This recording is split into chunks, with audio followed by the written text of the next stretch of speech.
প্রধান নির্বাচন commissioner AMM Nasir Uddin জানিয়েছেন, জাতীয় নির্বাচন ইভিএমে নয়, ব্যালটে হবে। জাতীয় নির্বাচনের জন্য আমরা প্রথম দিন থেকেই কাজ শুরু করেছি। জাতীয় নির্বাচনের জন্য যেসব প্রস্তুতি দরকার তার সবই আমাদের রয়েছে। আজ দুপুরে রাজধানীর আগারগাঁও নির্বাচন ভবনে সাংবাদিকদের সঙ্গে আলাপকালে তিনি এসব কথা বলেন।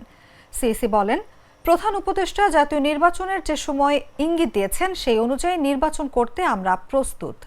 স্থানীয় সরকার নির্বাচন প্রশ্নে তিনি বলেন, প্রধান উপদেষ্টা নির্বাচনের যে ইনডিরেকশন দিয়েছেন সেটা জাতীয় সংসদ নির্বাচন। তিনি স্থানীয় সরকার নির্বাচনের বিষয়ে কোনো কিছু বলেননি। আমাদের যারা স্টেক হোল্ডার রাজনৈতিক দল তারাও সংসদ নির্বাচনের কথা বলেছে। তারা অন্তর্বর্তী সরকার থেকে নির্বাচিত সরকারের কাছে ক্ষমতা হস্তান্তরের কথা বলেছে। কাজেই আমরা সংসদ নির্বাচনের কথা ভাবছি।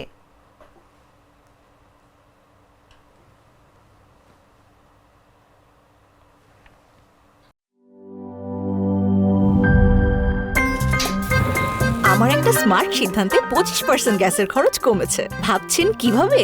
সাধারণ গ্যাস স্টোভ বদলে আমি এনেছি আরএফএল গ্যাস স্টোভ। এর সাইন্টিফিক নজল ও ব্রাস বার্নার ক্যাপ সমানভাবে তাপ ছড়িয়ে রান্না করে দ্রুত। তাই গ্যাসও বাঁচায় 25%, টাকাও বাঁচে 25%। আরএফএল গ্যাস স্টোভ নিরাপদ ও গ্যাস সাশ্রয়ী।